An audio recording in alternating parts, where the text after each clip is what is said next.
Dul malayo bolo kui gulu sitete atayar manen ki bolo kui piyalo telap jomete ki ngolo jomote ki dong bulu magiti city man yup ma wote me tabete ni obekelo wote ni lokman ki jemo ken mapol pe yinti ne yup me logange mo chin ento ko ngwachake ne magiti peru ye madirne iwa untiano matin.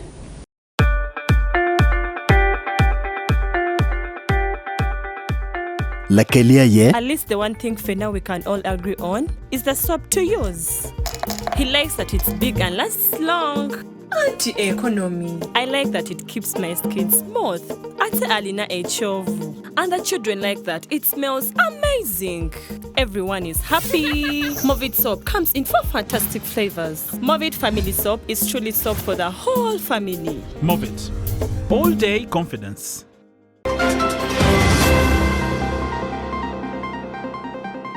Gulu city tia terme bolo kuipe ye alotela pa joma gitiki ngolo joma otegi kidong bulu magiti city man. Yes, for us we are very ready. We have all the materials and our elections are by lining up.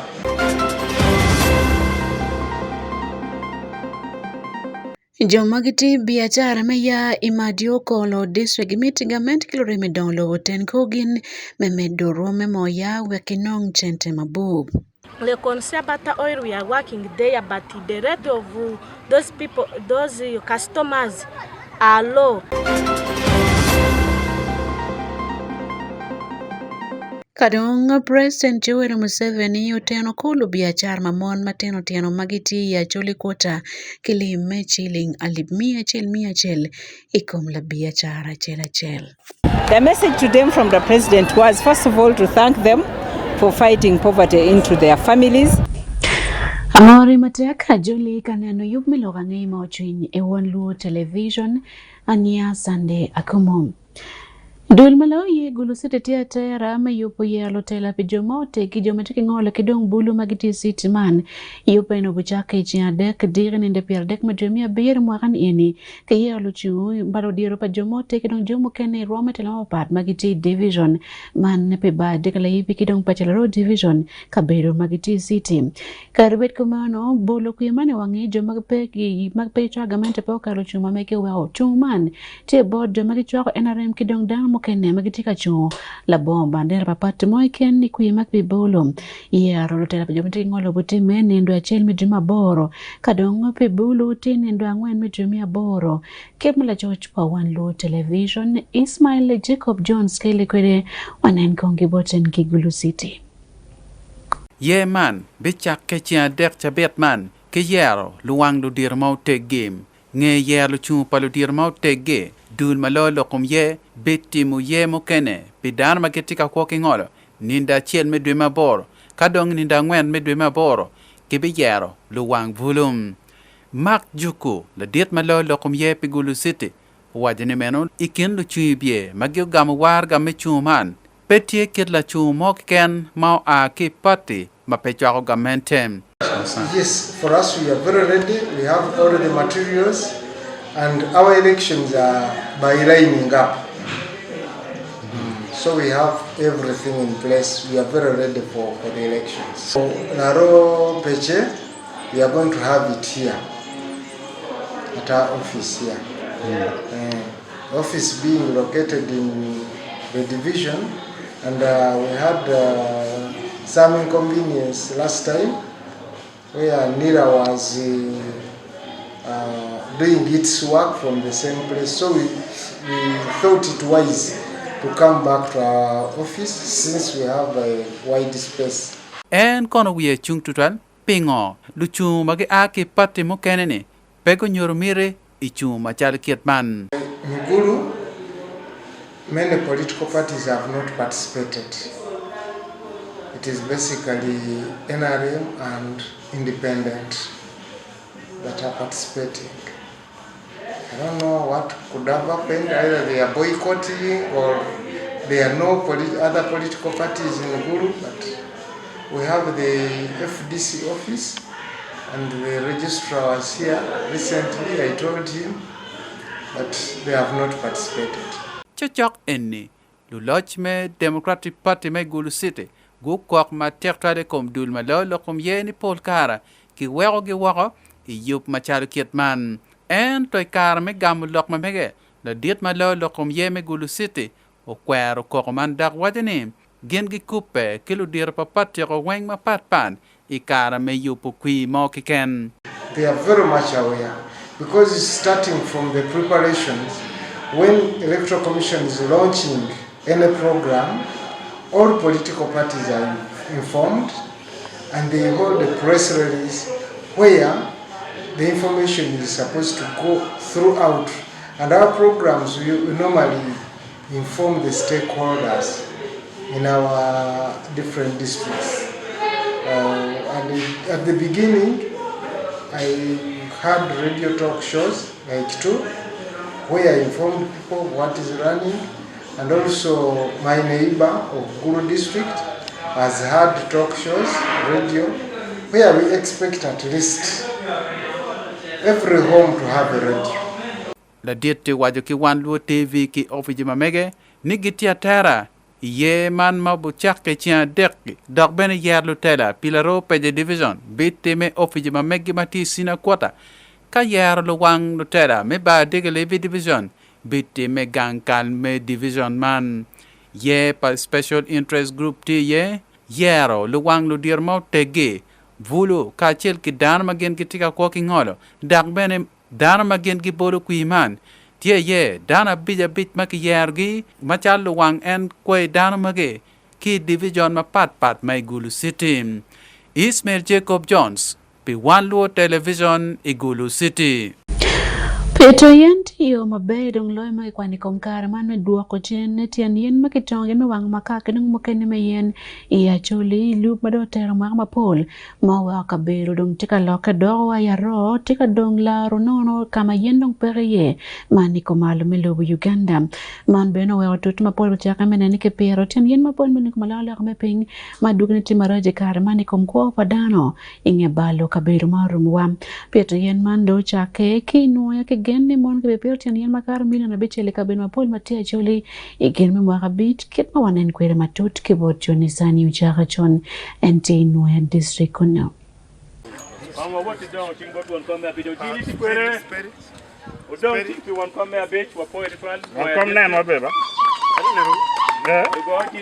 yen maru bao pero kum kane pole wen nungi to be wango makaka chel ki bar bo meto ikien mokene manu wero tuto chaka meneno kid mo miero ke pit kere yen me leyo kaka wang makito gini Emmanuel Raj won koma beach menwe district uterni pol yen mado dong duchu kito ge woro maman tika kilo pero matek total ikaberu maurumu wa pien mitani miero ke gwo kaberu maurumu wa dok tuto uchake me pieto yen me leyo ka wang makito gi me maka kao lego luak me pieto nyik yen me lwen ikum alora ping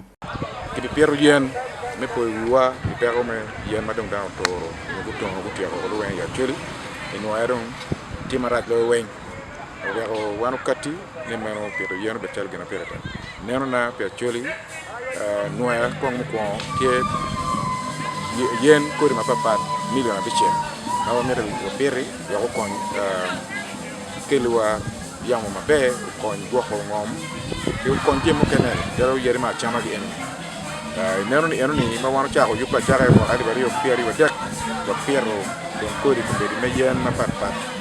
mia bici ali mia bici le wie ento bene ke tra wadi pere tie gen yana penyu to you know Uganda National Oil Company me mi no ko ri million bici man pinwa ero bene lego gi me mi ko ri million bici ki district city ki municipality me achuri o wen le lup ko menwe district Yusuf akubona bona wajni lok ma lo pin adukine tie marach kare wa chupa papa bene dong dua ta ikin pen matika balu kaberu maurumu wa mamironi umioro ke pet yen. We need to sort out the biodegradable and the non-biodegradable. We are happy you have given us the waste bins, and I would like to request that we start separating these wastes so that exposure becomes very easy. As in our district, this is a very big challenge, like you have already said in the morning, but we need to do a lot of awareness and sensitization, especially to our communities. We need to give them ways of how we can solve this problem, like I've already talked about waste sorting, also reusing and recycling, but as well we should come up with bylaws as a district in order to curtail this problem. Sheila Adiero, director melutiana dunu, ulego dul chalo NGOs, ka achiel ki kampuni magitika kwenyumo, ni umier gutika achiel ki luak, meneno kidma keromo, pieto kwede ke yen ikaberugi. We want to see more of the projects on environmental protection, on climate change, climate smart agriculture in my district. We want to see that you partner with the local CSO who are here in my district, not bringing CSOs from other districts. I have a master's in sustainable development from the US, running an organization. Do you think planting 10,000 trees can defeat me when I'm managing a budget of closely to $1 billion? Can't I do that, Can't I do that, Total? Why are you leaving us? In this event, civil society have not heard. The voices are not included. Had it not been the OC5, that is a gap that you need to. You purposely excluded civil society from this event. Kadong la wi rodi Margaret David tunena chana Mario wajuni karibe ni kipedien ento chupapapa pudwa tai kin pein matika balo kaberu maurumu wa. A lot of plastics are being used as containers, as wrappers, and as bags for shopping, because environment is an important factor in our lives, as it is the result of what we do consciously or unconsciously as we live. It has good and bad consequences, yet mostly ignored. For example, in Acholi, we ignore bushfire, and yet the effect can be devastating. We ignore flooding, and if you look at the way coming to Noya or coming to Acholi from Papach, you realize that the effect of environmental degradation is at work. Pitu yen tiegin mapire tek ikaberwa yeno miero ke pit kaleyo katian makitongi megboko kaberu maurumu wa. Pi Wan Luo TV, Jonisani Ochaka Chon, Inoya District.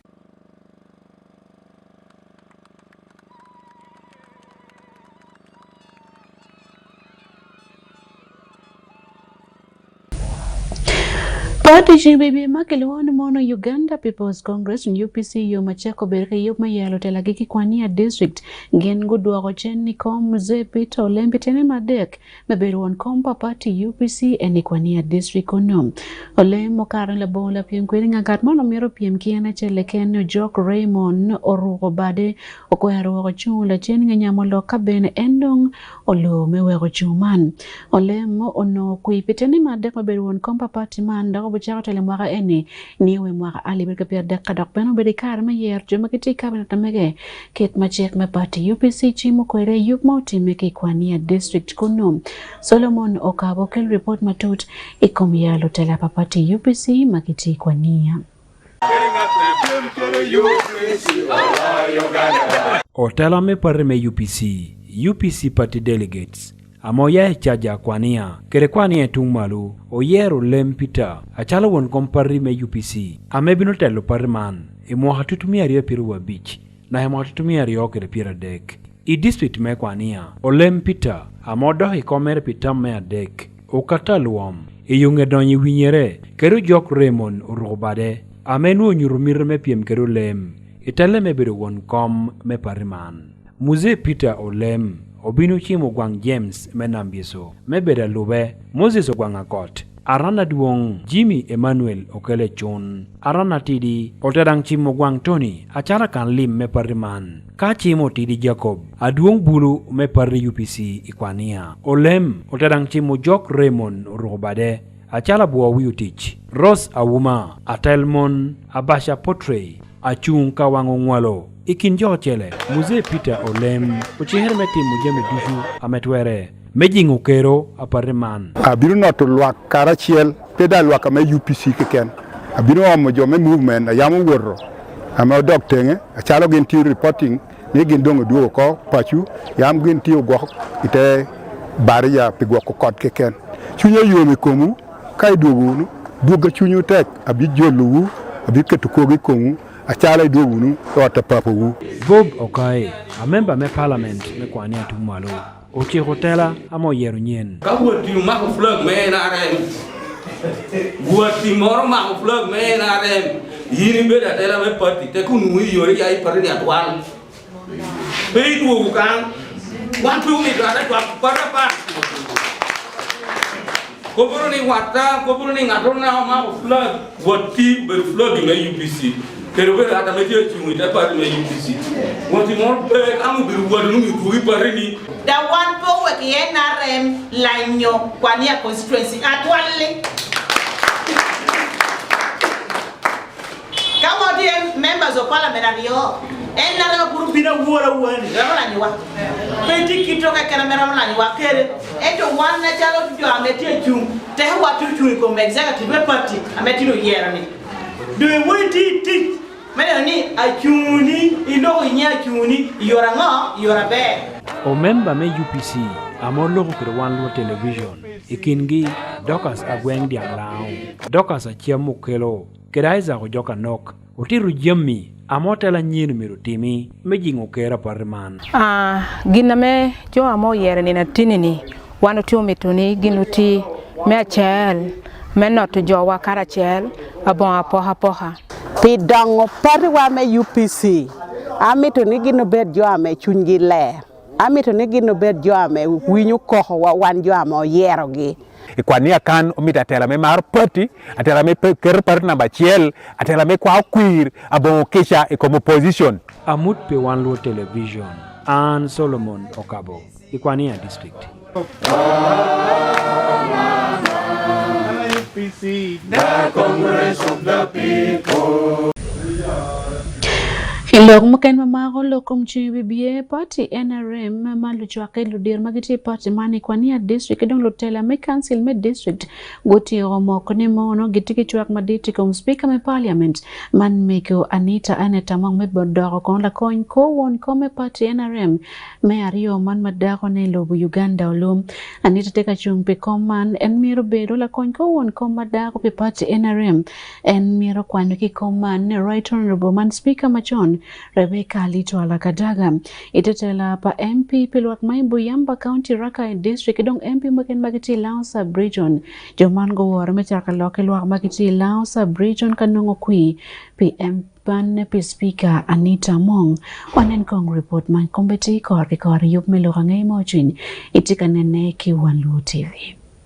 Obama me parime NRM kwania National Resistance Movement NRM party delegates kero kanchila district me kwania utushu adorot chohrme parliament Anita Anet among achara lo won kom ite parime NRM e Uganda National Female NRM Vice Chairperson Right Honorable Speaker Anet Anita Mong tiari yuler mebero alo won kom na Mario alo won kom adaho ite parime NRM Anita Mong tie chungkere dorot chohara chon me parliament Rebecca Alitwaila Kadaga kun gabe varia semwanga a member me parliament me Buyamba County ameti Rakai district and ayetelo wigi Julius Achonbua a member me parliament mo Tuhe County Andrew Ojokolanya a member me parliament mo Moro County Kerempi Tona yo Mekwania County Luo Yore Timma metia kwa yekuira speaker Anita Aneta Mong Otuni Uganda College of Commerce UCC Duhu ametia Duhu tan council ikiambisha Lero watike Rufema NRM delegates Kedu kanchela mekwania Kaolong Lao sub-region Memo yekuir pi speaker Anita Mong Kunu weru me pako parime NRM NRM Yellow Bus Obama me parime NRM Ojiolo job magi kede yom chwiny Ote tuchu Anet Anita Mong Mebedo alubon kom na Mario Me parime NRM National Female NRM Vice Chairperson Obembe magi amolo kede Wan Luo television Otiro tien kop amoweho tushu Speaker Anet Anita Mong Reason me want endorsing Anita Mong obedo a committed leader obedo a trusted leader obedo dahameti ometi honest obedo dahame maro party wano ng'eyo ber Anita ma obedo ng'ata kwiri Anita ma obedo ng'ata chunye ber ame koro ng'echere no otamo ni kawuote wakede isek bino mi NRM go meda me miu neno wa me 2050 nyo 26 cha karo kene bino meda nyim yiwa yome koma tek ticha me speaker me parliament UTUP Uganda lwak jopol tiang'eyo tichere nen kanale amido ni amia pur kom school la meno yabo ame onywale wa me Uganda tia kwani ye nono abon poha me party abon poha medini me number yo obedo ngata meti honest gina wano neno chalo lwang me kwania nuni Anita obedo ngata me generally maro jo mar lwakere yen kai winyo program za papat aenti Akumu ye Uganda loro chimo ni en mar lwakere ilokere kero bema me NRM semwanga ochiko tedero me kwania mechwako parri me NRM itung bod Andrew Ojoko Lanya a member me parliament Momoro County Anita Mong ubeda tela amechobu chikhere Anita Mong ewe kikiwa keno chike ni chuke wata yeko wala tijo kena me yuri yiko wala kipiberia igowe ewe kwa dil utelu kwa when there are issues of no Akibu force land, right now Anita using our wisdom and she removed the yoke from the neck of all the NRM people. Right Honorable Anita Mong, Speaker me Parliament me Uganda, amena bera me Parliament me Bukedia, tie chung kere doro chokara chon me Uganda, imat Rebecca Altuare Kadaga, IPM mebero alo won kompar menarem adahomere e Uganda. Amut pe Wan Luo television and Solomon Okabo, Ikwania district. Ilorangaya mukain lutela me Upper Madi County matima Jokolo district imen mongamenta melobo Uganda uchak neno kit mekelo la bi mo yambo koni matek bene biyo jen mukain ma nyiko ide mukain makelo mo ke bene kit medo en romba jema wake chat gicho ko be ker me piem e roma malom e kare man luak me ka bene tika neno kit me liyo mo yama pol ento pero tieni mono nyoni me liyo mo ya pere mo romo ka bene matini rom gila penyo werdan ma pol pekitino ngomogoma bup twane wok en ki biachar me moya kidong nyigere mo kan makibiyu ye mo ki komem Robert Ariakati Imadio Kolo District West Nile en kele tambo lwake kom medoro me biyu moya kikin pachi ma Imadio Kolo Ikarni Madio Kol tutwale lwak mai Upper Madi County gijenge matake komo ya kijemo ken magiyuki kom yen ya kidong mo mujemo ken makibiyu mo ke komgi man yen mapol madong tibia char maditloyo bot mon me area ni Karibet keman tutige food pili nyako nigi mabe piani mon ke tongo iwa yen ya irom malamal kabene kiwango giwa me makaka mokeno berme yen kadong pol kar jema giti kwere me biyo mo yani tie food irom malaping tutual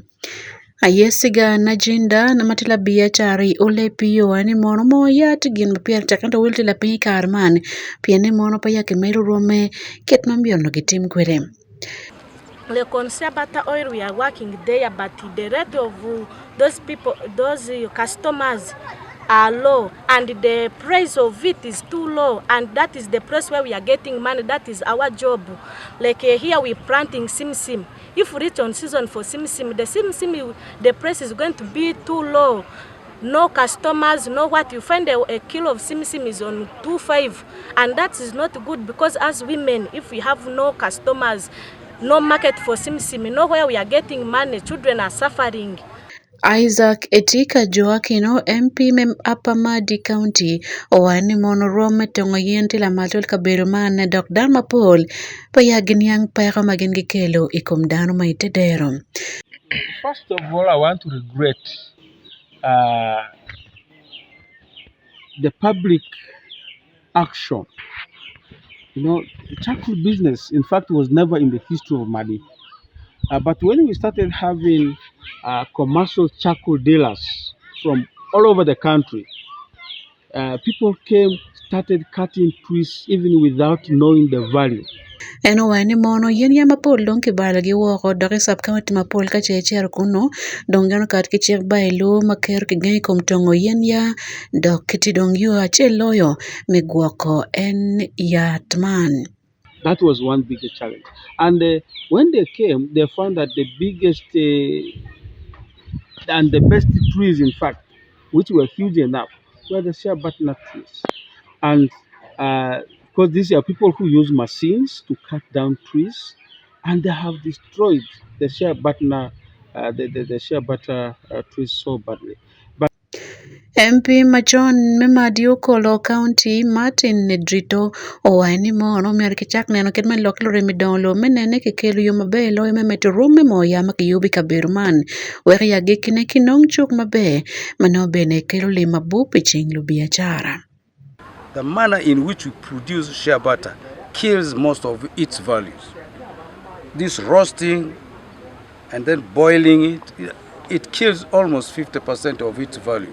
Now what we need to do, we need to go for cold pressing. It's in cold pressing that you find value in shea butter.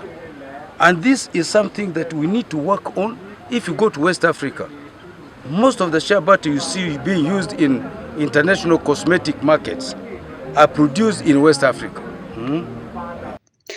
Eno wane mon man karam timne woki kero chumo me biyo moya manu yubi roma malo dok bene ki yubi ki jamu kene maki ko moya mapat ki mo maki chama ke kene. Most of this shea butter is produced in West Africa. It's produced by local women. So we need also to change the manner in which our local women handle shea butter. But also we need to get us processing plants.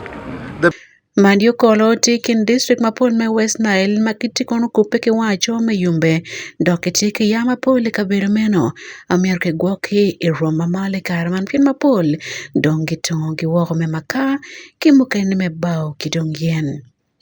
Pelorange mochwiny e Wan Luo Television Robert Ariaka.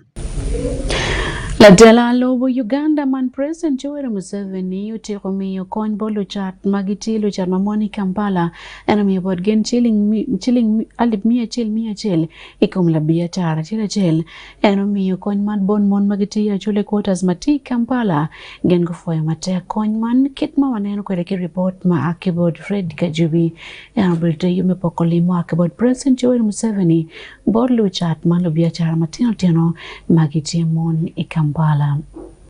Andit mamako kibego limi State House man Jane Barieche omiyo kono kony ma o botmon alivario 105 makogore e ba kolotini ene. Egar me gamo chente man ne mone kini borgen fonye kom ken me doro lim kibene be pa gwoko lim man machalo yo menya lima belo yo omieri gwo e kabene mokene e wego beri biachara mano beri yo meji okero pa mon magpa pole go berjo makecharo chat mateno ni. No, the message to them was actually the message was from the president. It wasn't my message. The message to them from the president was, first of all, to thank them for fighting poverty into their families using small incomes that they have. And another message was to deliver the president's pledge that he had made to them earlier of 100,000 per vendor, per banana vendor or per fruit vendor, so that they can increase into their capital of fighting poverty into their families. So today we encouraged them to really make sure that they continue fighting poverty into their homes and they support the president into his way of fighting for the country to stay under peace under his leadership. Yeah. Moses Biarohanga, Matie Presidential Assistant on Political Affairs, Ayoto Elwiyugman, Owain Mono, Nemba President Ikombebe, Pamon Magi, where Kobedicare, Megwakolotian, Kebene Peter Pachigi, Yomadopore. So he had told us and said, these people on the streets, how do they survive? Find out what capital do they have, how can we help them? Because we have programs, we have PDM, we have MIOGA, we have different groups. But how are these ones can be reached? For him, his socio-economic program of transformation is to reach each and every household in Uganda to be the money economy. Mego barieche wani mono kon meche lingalip mia chiel yo bedo kon magamente man President Yoweri Museveni ayo miyo botmon meteno ko biachara gi.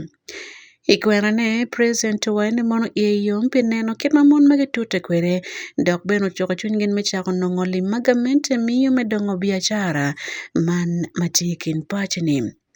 Minister Pikop me Kampala Hajat Minsa Kabanda omiyo dong loko bot KCCF me mako ken ngat ma ken malu chat mage chachara twara teng yoni weke mi bot gen kare metimo biachara mano wigi pegwenye kiriyo lutich me KCCA kare weng kacheko bieno kamako gen. Mon magogamo liman iko biro yom dak ben ko wani mono pia tek mon President Yoweri Museveni oloto paro begin. Yeah, kono ke luoni ato Florence, ana la chuak en ara materi, ana mar President Museveni. Amir President Museveni this time bokaro kui mabe. Ana choli mo ke ken kama unity yenge ni ngata ramo dora choli mabe eno ber President Museveni. Ngat mo ma pa pere ki dongo chawani eni ngatu weko tin no wa oi kololo kanyo bena chiero grace inaguru go down. Angeni dako ni eltiga tijbe materi. We are so happy as a street vendors for His Excellency, the President of Uganda, Yoweri Museveni, for coming and stand for women street vendors. Thank you, His Excellency. Thank you. We are going to give you the votes. We are going to vote for you. We are happy. Gin go foyo matek ke kony man ka wani mono obukonya matek me oloto timo gen mo idok pachigi. Pe Wan Luo television e yup miluange moching Fred Kajubi ki Kampala. Ilokange makating mapat ki lobo Uganda dulman jang UN makluani mono World Food Program gichario go wani mono per mekajma porigas rom ki ngomo tim me karmo karange chi Ethiopia kidong Biafra kabiro mati lobo Nigeria geno wani mono per manti maliet perom kid mekitine ko nan malupe lok pa Rose Smith ma lobo lo jolo kanya ki Geneva kachno pa UN man dul me World Food Program. Malupe kilok palodiro me UN enipoi widane kompero mauti man kecha bo wang dako mo por Ethiopia nyo ibia fry karamo karangej eno berkalok ni woki video man ki Rome. It's clearly a disaster is unfolding in front of our eyes, in front of our television screens. This is not a warning. This is a call to action. This is unlike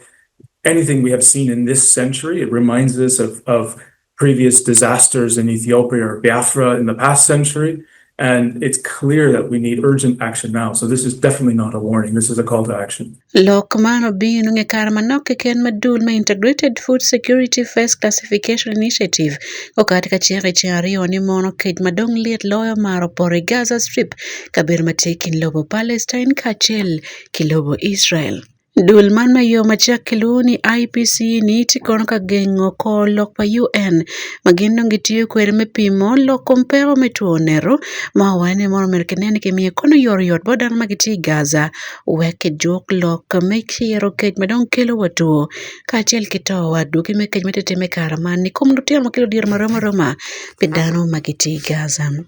Israel gujoko wako wot padano medone Gaza ni ndwari yome jemia deke mwakaman ekarame ke joko nyoke toro joko gwene ke majmono tie ikin lumony me Hamas kidong Israel.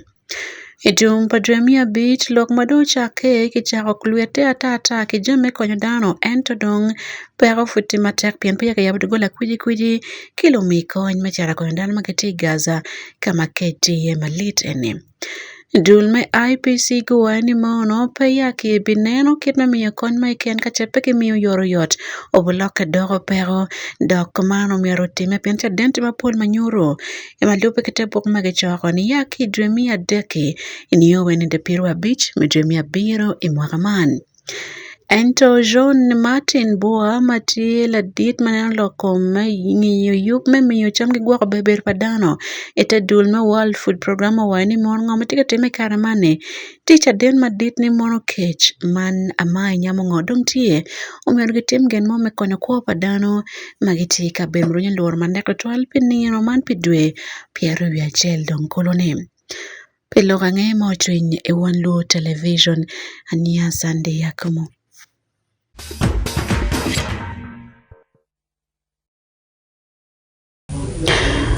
Lokom tuho dul palangwaj bora bora makiti gulusiti guno kono kaira metu kumali rem kidul makiloni mono man lomi limten magober ker metu gini tu kumauti me gulusiti ngwaj man piem tu kudil mano tum gola cheli komangwen loj ober dul me wato credit limited makimiyo limden tu kumano berutie ba were matiba dekalebi division matutu waneno kibot David Magere. Kit machar lok waje kwere ni tich naga la bon kit tugo mo ken weho ngare moni beru mano wie petie mada timu dilo me boda me Gulu City gore peka chiel kago we dilo mero rem ki watu credit limited iyo achiel mena ni gerebo wat dok ki beru gi yot ko mi dok tije tugo mero kono beri chenga bichel meninde piario bichel dwe ma biro mahman ki ba awere matiba degla yibi division ni Gulu City.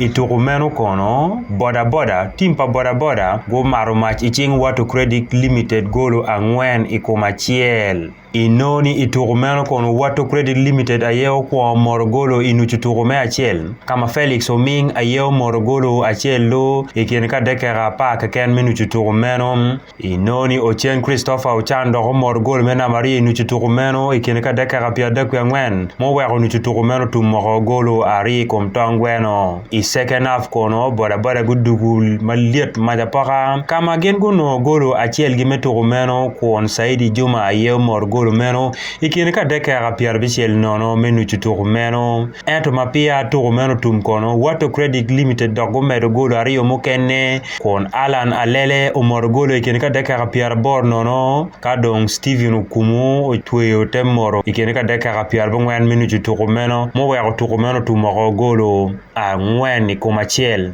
Emi Ochen mati won kompa Gulu East Boda Association o paro credit limited peripe kwedgi turu meno tien madiete karo ngira dwak poj bot to loj me wato company limited mapol kar gitika chungu boda me Gulu City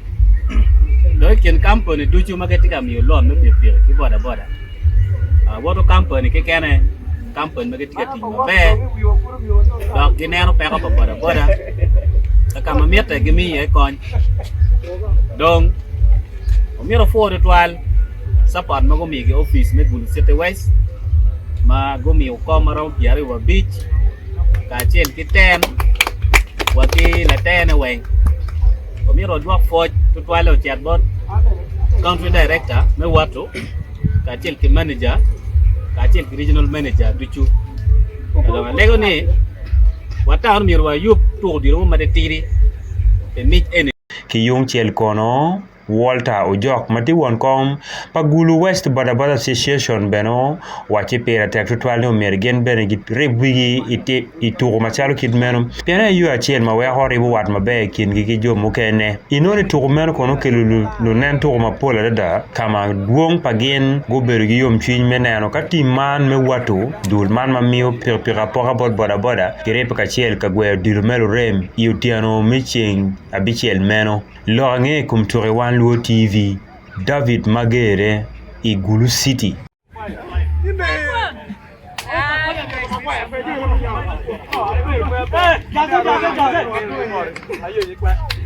En ki report menwa oya giki yup milorange mochi netin kanki Wan Luo television ania sanda kumwipa ulupo Wan Luo TV social media wati Facebook wati bene YouTube wati bene ki TikTok kadong X man Twitter machoni wen kinying ni Wan Luo TV peking lupo wai kare duju ania sanda yakumo yup mokene teka binu bin kanki Wan Luo television.